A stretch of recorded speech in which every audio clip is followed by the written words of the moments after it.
द्वितीय जन्म संस्कार द्वैता देव है। वो ज्ञान जब हम शब्दों में दूसरे को समझाने लगे तो विप्र हो गए, और शब्दों में समझाए हुए ज्ञान को जब प्रत्यक्ष दिखाकर पहचान कराने लगे तो ब्राह्मण हो गए। संस्कार द्वैता देव है, विप्रत्व श्रुतिगान से ब्राह्मण दिव्य दृष्टि से इति वेदांत डिंडमा। लो वो वाल्मीकि वही था जो लुटेरे ने जब ज्ञान प्राप्त कर लिया तो वो ध्वज हो गया, और ज्ञान दूसरे को देने लगा तो विप्र हो गया, और जब वो शब्दों में दिए हुए ज्ञान को प्रत्यक्ष दिखाने लगा तो ब्राह्मण हो गया। हम सब हो सकते हैं। अब एक बात यहाँ फिर आती है, मुनि कह राम दंडवत कीना आशीर्वाद विप्रवर दीना। राम कहते हैं नाथ देख पद कमल तुम्हारे, भय मनोरथ सकल हमारे। हे मुनिराज, आपके चरण कमलों का दर्शन करके मैं सफल मनोरथ हो गया। अब रावुर जहाँ आयुष होई, मुनि उद्वेग न पावे कोई।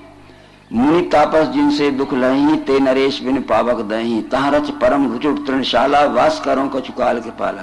हे मुनिराज, जहाँ आपकी आज्ञा हो और मेरे रहने से जहाँ किसी भी प्राणी को कष्ट न हो, तहाँ रच परम रुचुर तृणशाला, वास करो कछु काल कृपाला। वहाँ कुछ समय के लिए मैं झाड़ के पत्तों का और घास का आश्रम बना के लिए कुछ समय के लिए रहना चाहता हूँ। तो वाल्मीकि उत्तर में क्या कहता है कि पूछो मोल की राहू कहाँ, और मैं पूछे तो सकचाऊं, और जाना हो तहाँ देव कहे तुम्हें बताऊं था। श्री राम, तुम मेरे से पूछते हो कि रहने की जगह बता दो, पर मैं संकोच पूर्वक आपसे ही पूछ रहा हूं कि जहां आप ना हो वो जगह बता दे। अब तो मुझे आप सब जगह दिख रहे, अब किसको लूटूं मारूं। सोच लीजिए, रामायण का पढ़ना विज्ञान दृष्टि से होना चाहिए। हम घरू दृष्टि से पढ़ लेते हैं, अर्थ का अनर्थ कर लेते हैं। फिर भी वाल्मीकि ने कहा कि शायद आपने मेरे ज्ञान की परीक्षा लेना चाहिए कि वाल्मीकि कितना जानता है। तो परीक्षा के रूप में बतला देता हूं। जिनके श्रवण समुद्र समाना, कथा तुम्हारी शुभक सरनाना। और भरई निरंतर होय न पूरे, तिनके ही तुम कह ग्रह रूरे। जिनके कान जो शब्द सुनते हैं आपके पंच तत्वात्मक विश्व विराट स्वरूप के आकाश तत्व के गुण शब्द अनुभव करते उनके हृदय में बसो। फिर देख लीजिए, इसमें शब्द स्थाई बजा के कान से सुनो, तो इसमें शब्द स्थाई बजा के कान से सुनो, इसमें शब्द है, इसमें शब्द है। वैसे ही विश्व में सारे शब्द भाव से आप ही भरे। लोचन चातक जिनकर राखे, राही दरस जल धरे अभिलाषे। निद्रह सरस सिंधु सरबारी, रूप बिंदु लख हो सुकारी। जिनकी आंखें जो रूप देखती हैं आपके पंच तत्वात्मक विश्व विराट स्वरूप के अग्नि तत्व का ही गुण रूप अनुभव करती उनके हृदय में बसो। अपनी आंखों से देखो दिखता है पदार्थ है, अरे वैसे ही विश्व में सारे रूप भाव से यही सब रूप आप ही के हैं। ये आंख का ज्ञान आ गया। यश तुम्हार मानस विमल हंसन जी है जासु। उनकी जीव जो कुछ भी चखती है आपके पंच तत्वात्मक विश्व रूप के जल तत्व का ही गुण अनुभव करती उनके हृदय में बसो। अरे जीव से लगा देखो वस्तु में कुछ स्वाद है, वैसे ही विश्व में भी रस भाव से आप ही भरे।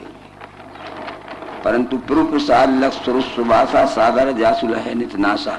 उनकी नाक जो कुछ भी सूंघती है आपके पंच तत्वात्मक विराट विश्व रूप के पृथ्वी तत्व का ही गुणगंध अनुभव करते उनके हृदय में। मतलब नाक से सूंघ के देखो गंध इसमें बड़ा, अरे इसी रीति रखो सारे दृश्य में गंध ही रहो। और करनित करम राम पद पूजा, राम भरोसे हृदय ने मिला। उनके हाथ जो कुछ भी छूते हैं, जहां भी छूते हैं आपके पंच तत्वात्मक विराट विश्व रूप के वायु तत्व का ही गुण स्पर्श अनुभव कर उनके। अपने इसे हाथ लगा देखो आता है स्पर्श ध्यान में, तो इसे हाथ लगा देखो, इसे हाथ लगा देखो, इसे आता। ये स्पर्श भाव से सभी जगह तो भरे हुए भाव ये मैं जान चुका। तो अब बताओ मैं रहने की जगह कहाँ हूं? देख लीजिए सर्वांग योग आ गया। परंतु ये चिदानंद में दे तुम्हारी विगत विकार जाने अधिकारी। ये विश्व विराट ही आपका चिदानंद स्वरूप है, पर विगत विकार जाने अधिकारी। जिनके अंतःकरण में से काम क्रोध लोभ मद के विकार निकल गए हैं वो अधिकारी जान सकते हैं। जिनके हृदय में अभी काम क्रोध मद लोभ के विकार भरे हैं वो अनाधिकारी हैं, वो नहीं जान सकते। वो कामी अपनी काम वासना के लिए व्यवहार करेंगे, क्रोधी दूसरे को मार पीट के लूटेंगे, लोभी किसी को ठगेंगे, वो कैसे जानेंगे आपको? चिदानंदमय देह तुम्हारी, विगत विकार जाने अधिकारी। और जान भी लिया तो श्री राम कोई फायदा नहीं है। कर्म वचन मन राव और चेरा करो राम तिनके हृदय। कर्म से, वचन से और मन से जो आपके विश्वरूप की सेवा करते हैं उनके हृदय में आपका स्थायी निवास रहे। आप तो कहते हो वास करो कछु काल कृपाला, अरे कुछ समय के लिए कहाँ, पूरे रह जाना वहां। कर्म वचन मन राव और चेरा करो राम तिनके हृदय। इसलिए वाल्मीकि बंदनीय हो गया, हनुमान बंदनीय हो गया, जो हम लोग भी बंदनीय हो सकते। आज तक जो कुछ भी बुरा किया है, रात को बिस्तर पर सोते समय किसी से मत पूछना, आप अपने से खुद पूछ लेना कि मैं क्या क्या बुरा किया है और कितना कितना बुरा किया है, और अपने बुरे का लेखा जोखा का आंकड़ा कर लेना। उस दिन कहना कि आज तक जो किया है वो किया है, आज से मैं कभी बुरा नहीं करूंगा। बस जिंदगी बदल जाएगी, निंदनीय और जिंदगी से बंदनीय जिंदगी हो जाएगी। सुख सनकारी शेष अनुसारद, वाल्मीकि विज्ञान विशारद। पवन तनय बल पवन समाना, बुद्धि विवेक विज्ञान निधाना। हमको भी हो सकता, हम चाहें तो। बहुत से लोग कभी कभी प्रश्न करते हैं कि महाराज जी मुझे बता दीजिए मेरा मन बस में कैसे हो। तो वेद में और तत्वदर्शी सदगुरुओं ने दो बात बताई है। उपाय तो हम बता सकते हैं, पर पालन आपको खुद करना पड़ेगा। कोई व्यक्ति पूछे कि मेरी भूख कैसे मिटे, तो ये भोजन की थाली हम आपके सामने रख सकते हैं, पर खाना और निगलना आपको पड़ेगा। इतना उपकार हम कर सकते हैं। कोई व्यक्ति पूछे कि मेरी भूख कैसे मिटे, तो षड्रस व्यंजन की थाली भोजन भरी हम रख सकते, बच्चे चबाना निगलना आपको पड़ेगा। इसलिए उपाय तत्वदर्शी बता सकता है, उपाय वेदों में लिखे हैं, पर उनका पालन खुद करना पड़ेगा। कि मैं चबा लूंगा और आपकी भूख मिट जाएगी, ये सारी बातें बेअकल आदमी यदि नहीं समझते हैं तो जरूर उनकी बुद्धि में थोड़ा भी कुछ पुण्याई का हिस्सा होगा, तो अवश्य उनकी पुण्याई खींच लाएगी और एक दिन वो पुण्यवान हो जाएंगे। पुण्य पुंज बिन मिलहि न संता, सत्संगति संस्कृति अंता। इसलिए निश्चित है हमने ये दो जीवित पुरुषों की वंदना कर दी, हमारी जिंदगी बदल सकती है। देवियों भाइयों सब बदलो जिंदगी अपनी। हम कहते हैं दुनिया बिगड़ गई, ये सब कहते हैं दुनिया बिगड़ गई, मैं भी कहता हूँ दुनिया बिगड़ गई, तो मैं अपने को बचा के कहता हूँ मुझे छोड़ के सब बिगड़ गए। ये सोनी जी भी कहते हैं दुनिया बिगड़ गई, वो अपने को बचा के कहते मुझे छोड़ के सब बिगड़ गए। ये संपूर्णानंद जी कल कहते थे दुनिया बिगड़ गई, तो वो सोचते मुझे छोड़ के सब बिगड़ गए। अरे करो सुधार, यह जग चिल्लाता, करो सुधार, यह जग चिल्लाता। क्या सुधार और क्या बिगड़ा? दूसरे को तो बिगड़ा समझे, किंतु आप सदा सुधरा। पहले आप ही अपना सुधार कर लो, सुना सुनी का तक झगड़ा। बतलाइए क्या बिगड़ा, कहाँ बिगड़ा? इधर तो पता नहीं लग रहा और कह दिए दुनिया बिगड़ गई। ठीक है, यहाँ ड्रॉप करते हैं। शेष समय हम बालकांड से लेकर उत्तरकांड तक आपको आज रामायण का केवल 40 मिनट में उपदेश करेंगे। हमारे भाइयों बहनों को हम एक विनम्र सूचना करते हैं कि अपने अपने मन बुद्धि चित्त को निर्मल और एकाग्र कर लें। हमने अभी यहाँ से नजर फैला के देखा है तो 15% तो हमारी जनसंख्या अभी भी सो रही है, और जैसे जैसे ज्ञान की वर्षा होगी तो बड़ी ठंडी हवा आएगी तो कूलर में सब सो जाएंगे। सो वो जागो जागो। भगवान मायारन जी कहते, क्या कहते हैं? अब है भानु उदय सज्जुग का, पुरुषोत्तम को लखाया करो और सोए हुए को जगाया करो। कोई माने ना माने, तो सोए हुए को जगाने के लिए अवतार आते हैं। हम ज्ञान में सो गए हैं और जीव भाव के विषय भोगने के लिए खूब जाग रहे हैं। ज्ञान में तुलसीदास जी महाराज ने कहा कि श्रोता वक्ता ज्ञान निधि कथा राम की गूढ़, किम जानू में जीव जड़ कलिमल के सत विमूढ़। वो कहते हैं खुद को कि श्रोता वक्ता ज्ञान निधि कथा राम की गूढ़, किम जानो में जीव जड़। मैं जीव भाव के विषय भोगने के लिए तो खूब चेतन था, पर ज्ञान में जड़ रखा था।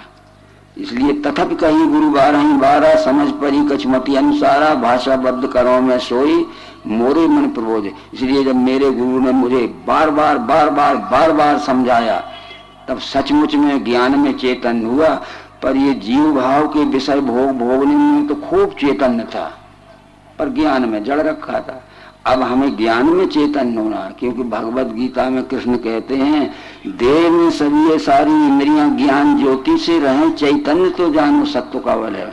जब ज्ञान ग्रहण करने में हमारा मन और हमारी बुद्धि चैतन्य रहते हैं तो समझ लेना कि हम ज्ञान ग्रहण करते समय तो नींद लेने लगते हैं। और अभी देखो किसने कितने यज्ञ किए थे, किसने कितना किया था, उसको इतना फल मिल गया था, इतनी पूजा की इतना मिल गया था, वो सब लोग बड़े खुशी हो जाएंगे। ठीक है, देखो यहां से रामचरितमानस शुरू होती है और आप सावधान रहिए, केवल 30 से 45 मिनट तक लगेगा। महाराज दशरथ के राज्य में कोई कुलगुरु नहीं था। जिस राज्य में कुलगुरु नहीं होता है उस राज्य में कुरीतियां, अनैतिकताएं, अंधविश्वास और रूढ़वाद धीरे धीरे बढ़ता जा रहा है। पहले ये लिखा है रामायण में, ये भी कथावाचकों को पता नहीं है। विभीषण ने क्या कहा था राम से कि प्रभु तुम्हार कुलगुरु जलधि, हे प्रभु ये सागर आपका कुलगुरु है, इससे अनुमति ले लीजिए और सहयोग ले लीजिए समुद्र का पुल बांधने के लिए। तो लक्ष्मण ने क्या कहा था कि इसको सजा देना पड़ेगी, ये नहीं देगा। अर्थ इसका था कि सागर संप्रदाय का व्यक्ति राजा दशरथ के राज्य में कुलगुरु था, उसने कुछ अनैतिक अपराध कर दिए तो राज्य से निष्कासित कर दिया गया। जब राज्य से निकाल दिया गया तो उसने रावण से जाके मित्रता कर ली और रावण ने समुद्रीय क्षेत्र का एक जनपद जैसा हिस्सा भूमि का दे दिया और रावण का बसवर्ती हो गया और रावण का मित्र हो गया। तो लक्ष्मण ने कहा था कि उसको सजा देना पड़ेगी। तो रामचंद्र जी ने कहा था लक्ष्मण, जो वस्तु जिसके अधिकार में होती है नीति ये कहती है कि पहले उससे मांगना चाहिए, और मांगने पे नहीं देगा तो सजा तो देना ही पड़ेगी। बिना न माने जलधि जड़ गए, 3 दिन बीत, बोले राम सकोप तब भय बिन न हो न प्रीत। लक्ष्मण बाण सरासन यान, जब धमकी दी कि लाओ मेरा धनुष बाण, अब देखता हूं कैसे नहीं। तो तुम समझते हो समुद्र पानी बन के आ गया, और वो जो टेलीविजन में दिखाते हैं वो समुद्र पानी बन के आया। आप लोगों को ध्यान रखना है, तीर्थ आश्रम बनारम गिरी पर्वत सागरा सरस्वती भारती पूरी 10 नाम प्रकीर्ता। तीर्थ, आश्रम, वन, आरण्य, गिरी, पर्वत, सागर, सरस्वती, भारती और पुरी, ये 10 संप्रदाय होते हैं साधुओं के जो आज भी हमारे देश में। तो वो सागर संप्रदाय का व्यक्ति था, पानी नहीं था, समझ लेना। आज भी लिखा है अध्यात्म किताब में, तीर्थ, आश्रम, वन, आरण्य, गिरी, पर्वत, सागर, सरस्वती, भारती, पुरी, ये 10 संप्रदाय हैं आज भी हमारे देश में। जैसे किसी को निरंजन देव तीर्थ कहते हैं, किसी को भारती कहते, उमा भारती कहते, वो जाति की कोई हो वो भारती संप्रदाय में आ गई है। किसी को गिरी कहते हैं, जो नारायण गिरी है या कोई प्रभास गिरी है, कोई भी हो, ये मनुष्यों के संप्रदायों के नाम है। तो ये भी नहीं समझ सके कि पानी आदमी बन के आ गया क्या। वो रावण का मित्र हो गया। रावण ने समुद्री क्षेत्र के भूमि का कुछ हिस्सा दे दिया कि रहो यहाँ। वो टापू बना था। जब रामचंद्र जी ने प्रार्थना की उसने कोई ध्यान नहीं दिया तो धमकी दी कि मार दिया जाएगा। तब वो टापू में से पानी में से चल के आके किनारे आ गया कि पानी आदमी बन के आ गया। इतना बेअकल दुनिया में कोई मजहब नहीं होगा जितना बेअकल हिंदू मजहब, हर बात में। फिर समझे आप, 10 संप्रदाय होते हैं, आज भी हैं। रामानंद सागर ने टेलीविजन पे रामायण बताई, वो हिंद महासागर ने बताई थी कि बंगाल सागर ने बताई थी, सागर संप्रदाय था। उमा भारती है, वो जात की कोई है, वो भारतीय संप्रदाय में दीक्षा ले ली उसने। ठीक, क्यों भाई समझ रहे हो? अब जो समझे तो ठीक है, यहाँ बात ये समझा देना जरूरी थी। तो महाराज दशरथ के राज्य में कोई कुलगुरु नहीं था, क्योंकि सागर को भगा दिया था अनैतिक अपराध से। उस राज्य में कोई कुलगुरु नहीं था। जिस राज्य में कुलगुरु नहीं रहता है तो उस राज्य में ठीक शिक्षा नहीं मिलती है। रूढ़वाद, कुरीतियां, अंधविश्वास, अनेक प्रकार के अनैतिक व्यवहार होने लगते हैं। उसी समय वशिष्ठ ने ब्रह्मा जी के गुरुकुल में 5वीं श्रेणी की विद्या उत्तीर्ण की। जो वेद काल के गुरुकुल में 5वीं श्रेणी की विद्या उत्तीर्ण करता था उसको ब्रह्म ऋषि की उपाधि मिलती थी। जब वशिष्ठ जी ने ब्रह्म ऋषि की उपाधि प्राप्त कर ली तो ब्रह्म ऋषि की उपाधि प्राप्त मनुष्य राजा का कुलगुरु बनने का अधिकारी होता है। महाभारत के वन पर्व में लिखा है कि जन्मजात वशिष्ठ मेनुका वंशज वैश्या का पुत्र था।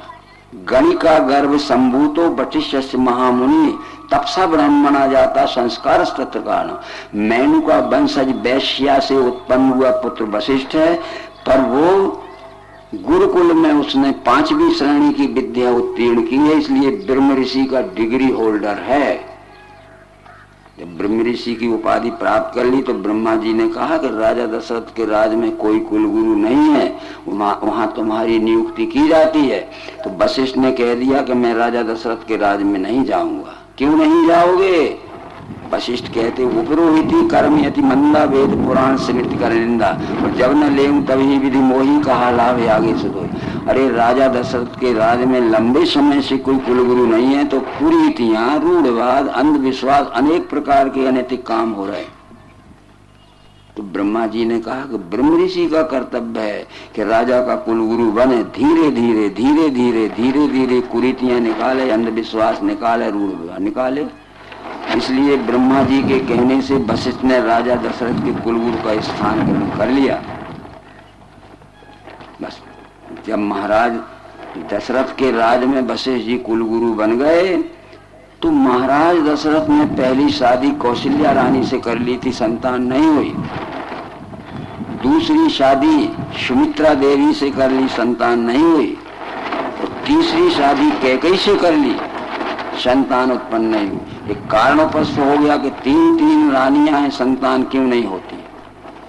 वशिष्ठ जी को बुलाया, वशिष्ठ जी से कहा कि गुरुदेव कारण क्या है कि 3 रानियां हैं, संतान क्यों नहीं होती हैं।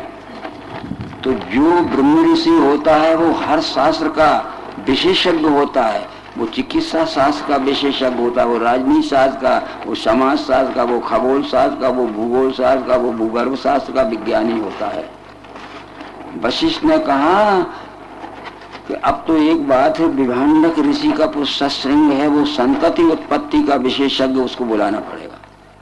और वशिष्ठ न होते और कोई अंधविश्वासी गुरु होता तो वो कहते पूजा करवाओ, बबूत देव, मुर्गी चढ़ाओ, गंडा बांधो, ताबीज बांधो, मंत्र जपवाओ, एकादशी उपास करवाओ, बच्चे हो जाएंगे। वशिष्ठ ने कहा कि नहीं, कारण का पता लगाने के लिए विभांडक ऋषि का पुरुष सश्रृंग श्रृंगी ऋषि वशिष्ठ बुलावा। उन्होंने पूजा पाठ, भभूत और गंडा, ताबीज और झाड़ा फूंकी, कुछ नहीं कर। आज जिन महिलाओं को संतानें नहीं होती हैं, कहीं पूजा करवाती, कहीं झाड़ा फूंकी करवाती, कहीं भभूत लेती, कहीं गले में, कहीं हाथ में ताबीज बंधवा लेती हैं, और कहीं कहीं उसके ढोंगी के घर में रात भर रह जाती, तो वो पूजा हो जाती। देवियों ऐसी पूजा मत करवाना है आप। श्रृंगी ऋषि वशिष्ठ बुलावा, पुत्र लाग शुभ यज्ञ करावा। वाल्मीकि जी लिखते हैं कि जब सश्रृंग ऋषि आया तो 3 रानियों का जांच किया है। आप वाल्मीकि रामायण पढ़ के देख लेना, जो रामचंद्र जी ने ही सुनाई है वाल्मीकि रामायण। वाल्मीकि रामायण रामचंद्र जी का श्रुत लेख है। जब वाल्मीकि आश्रम पर रामचंद्र जी गए थे तो जन्म से लेकर वाल्मीकि के आश्रम पाने तक ए विधि पूर्व सब कथा बखानी, जी जी भांति दीन बन रानी। इस प्रकार श्री रामचंद्र जी ने जन्म से लेकर वाल्मीकि के आश्रम पाने तक अपनी सब जीवन कथा सुनाई। राम सुनाते गए, वाल्मीकि लिखता गया।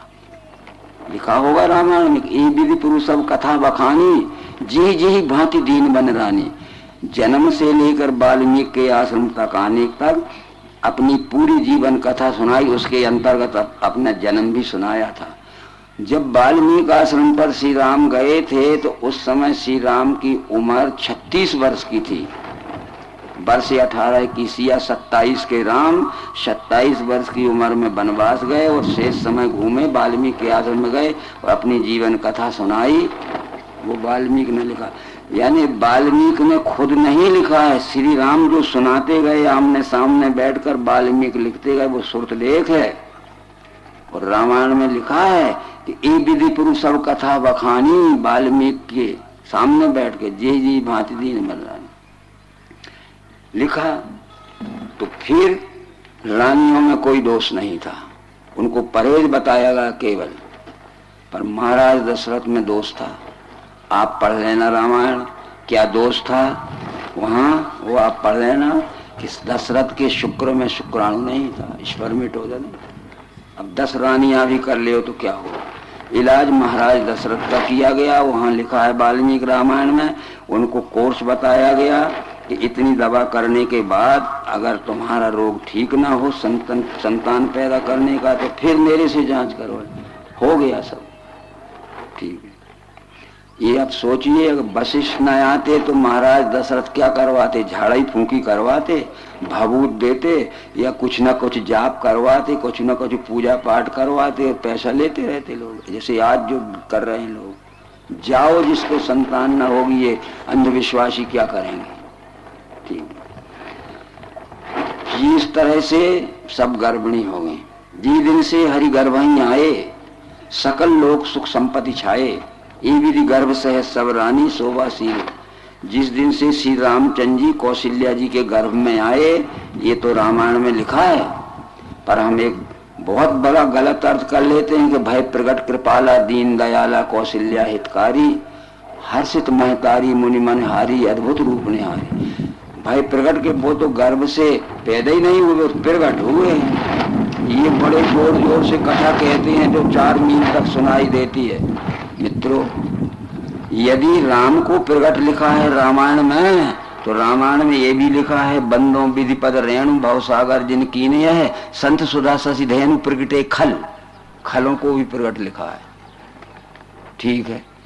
परंतु जब रामचंद्र जी विश्वामित्र जी के साथ महाराज जनक का धनुष यज्ञ देखने गए थे, उस समय रामचंद्र जी की उम्र 18 वर्ष की थी। जब विश्वामित्र के साथ जनक जी का धनुष यज्ञ देखने गए थे, तो रामचंद्र जी ने विश्वामित्र जी से कहा कि गुरुदेव, जनक जी की पुष्प वाटिका बड़ी सुंदर है, उसकी बड़ी प्रशंसा हो रही है, हम देखना चाहते हैं। तो दोनों भाई चले गए। जब तक लताओं के और पौधों की आड़ में रहते थे राम, तो किसी को दिखते नहीं थे, और जब खुले मैदान में आए तो लता भवन से प्रगट भयते ही अवसर दो भाई। जब तक आड़ में रहता है तो नहीं दिखता, और खुले मैदान में आता तो वो बगिया में घूम रहे थे फल और फूलदार झाड़ों की, तो वो उनकी आड़ में रहते थे तो नहीं दिखते थे। खुले मैदान में आए तो क्या लिखा है, लता भवन से प्रगट भय ते ही अवसर दो भाई। जब तक वस्तु आंख से नहीं दिखती है तो उसे प्रगट कहते हो, अप्रगट कहते हो। और जब हमारी आंख से दिखने लगती है तो प्रगट है कि अप्रगट है। जब तक शिशु माता जी के गर्भ में रहता है, हमारी आंखों से दिखता है, वो प्रगट है कि अप्रगट है। और 9 महीने के बाद जब प्रसव हो जाता है, दुनिया भर को दिखने लगता है, प्रगट है कि अप्रगट है। मेरे हाथ में कोई वस्तु है, प्रगट है कि अप्रगट है, क्योंकि आंख से दिख ही नहीं रही है। और मैंने कहा यह प्रगट है कि अप्रगट है, भाई प्रगट कृपाला दीन दयाला, सबको दिखने लगे। बड़ा गलत अर्थ समझा भैया, और ये मानस मर्मज्ञ बन गए दुनिया भर के लोग। मैं तो कहता हूँ कि दुनिया भर मानस मर्मज्ञ न हो जाए, क्योंकि पैसा खूब मिलता है। मानस मर्मज्ञ बन गए, समझ रहे हो। ठीक है, आगे चलते हैं। इस बीच में क्या हुआ कि जब श्री रामचंद्र जी का जन्म हो गया, किसी बात को समझने के लिए पूर्व उत्तर संदर्भ देखना पड़ता है विद्वानों। पहले क्या लिखा है कि जिस दिन से हरि गर्भ ही आए, तो जो गर्भ में आए हैं तो आंख से नहीं दिखते हैं, यहाँ प्रकट हैं। और 9 महीने के बाद जब जन्म हो गया तो आंख से देखें, भाई प्रकट कृपाला। वाल्मीकि जी ने लिखा है कि रामचंद्र जी का जन्म 12वें महीने में हुआ है। राम ने सुनाया है कि मैं 12वें महीने में पैदा हुआ हूं।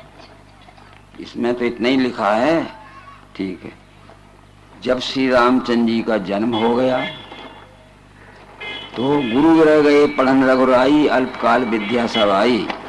गुरु वशिष्ठ के ग्रह में विद्याभ्यास करने के लिए। रामचंद्र जी अवतारी पुरुष थे, ज्ञान का भंडार उनके हृदय में भरा हुआ था। पर जब हमारे मकान में एक बहुमूल्य सामान रहता है कमरे में और चाबी हमारे पास न हो, ताला लगा हो, तो बताओ कैसे वो कीमती हीरे मोती सामान निकालोगे। तो वो उनके अंतःकरण में ज्ञान का अपार भंडार था, पर चाबी थी वशिष्ठ जी के पास। मास्टर की गुरु कुंजी यानी दिव्य दृष्टि। गुरु रहे पढ़न रघुराई, अल्पकाल विद्या सब। बहुत थोड़े में इशारे मात्र से राजनीति शास्त्र, समाज शास्त्र, अर्थशास्त्र, भूगोल शास्त्र, भूगर्भ शास्त्र, चिकित्सा शास्त्र, वनस्पति शास्त्र, सब शास्त्रों का ज्ञान है। जब श्री रामचंद्र जी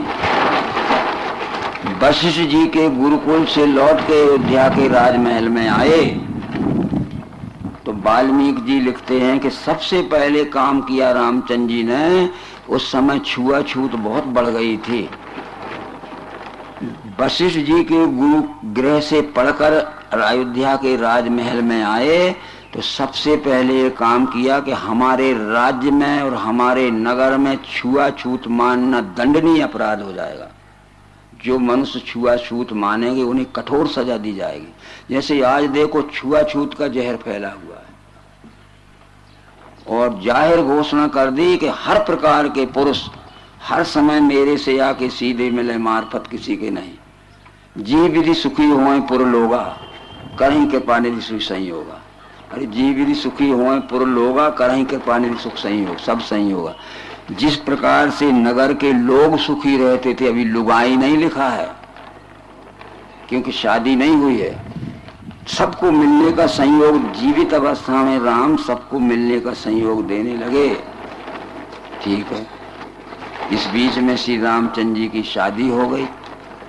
शादी होने के पश्चात जब जनकपुरी से देवी सीता के सहित अयोध्या के राजमहल में आ गए, जब ते राम ब्याह घर आए, नित नव मंगल मोद बधाए, भुवन 4-10 भूधर भारी, सुकृत वेग बरसें सुखवारी, रिधि संपत्ति नदी सुहाई, उमंग अवधि अम्बुद का आए। क्या लिखा है? जब ते राम ब्याह घर आए, नित नव मंगल मोद बधाए, अरे भुवन 4-10 भूधर भारी, सुकृत मेघ बर, रिधि संपत्ति नदी सुहाई, उमंग अवधि, ए विधि पुर नर नारी सुखारी, रामचंद्र मुखचंद्र निहारी। इस प्रकार से नगर के स्त्री पुरुष सब सुखी रहने लगे, क्योंकि प्रतिदिन जीवित राम का दर्शन करने का मौका मिल गया सबको। जब शादी नहीं हुई थी तो लिखा है जी विधि सुखी होए पुर लोगा। अकेले पुरुषों को बुलाते थे, महिलाओं को इसलिए नहीं बुलाते थे कि महिलाओं की कुछ ऐसी समस्याएं रहती जो पुरुषों से कहने में बड़ा संकोच लगता है। पर जब देवी सीता आ गई तो ये विधि पुर नर नारी सुखारी, पुरुष मेरे से आके मिले और नारियां सीता से आके मिले। सीता से समस्या हल नहीं होगी तो उसके मार्फत मेरे पास आएगी। देखो, शादी के पहले अकेले लोगों को बुलाते थे और शादी के बाद क्या हुआ? ये विधि पुर नर नारी सुखारी, सब स्त्री पुरुष हुआ। आगे बात फिर आती है मित्रों, इस बीच में रामचंद्र जी का राजाभिषेक होने वाला था, परंतु विश्व प्रकृति की कुछ सुनियोजित योजना ही दूसरी होती है। कौन व्यक्ति किस काम के लिए आता है? राजाभिषेक के बदले वनवास हो गया, वनवास हो गया। तापस भेष विशेष उदासी, 14 वर्ष राम वनवासी। अयोध्या राज की सीमा के बाहर 14 वर्ष के लिए देश निकाला था। वाल्मीकि जी ने लिखा, ढीली पोली बात नहीं थी। जहां तक अयोध्या राज की सीमा है उसके बाहर 14 वर्ष के लिए देश निकाला है। तापस भेष विशेष उदासी, 14 वर्ष राम वनवास। ये तो नहीं कहा था कि पूर्व पश्चिम उत्तर दक्षिण कौन से जंगल में जाओ, पर रामचंद्र जी ने इतिहास पढ़ा था। क्योंकि जब विश्वामित्र जी रामचंद्र जी को दंडकारण्य में 14,000 सशस्त्र सैनिकों के सहित 14,000 सैनिकों के सहित खरदूषण तृष्णा चौकियां बना के दंडकारण्य जीत के बैठे थे, उसी बीच में मारी शिवाऊ ताड़का आदि आगे जीतते जा रहे थे, चौकियां बनाते जा रहे थे, आगे जीतते जा रहे थे। वो विश्वामित्र गादी राजा का पुत्र था, वो समय गद्दी पे बैठा था। वो धर्म पे अत्याचार देख के और उसने गद्दी छोड़ दी। ऐसे पुरुष की तलाश में था कि राक्षसों से दंडकारण्य बचाए। उसका नाम दंडकारण्य क्यों था ये भी बहुत कम लोग जानते होंगे। उस रघुवंश में सूर्य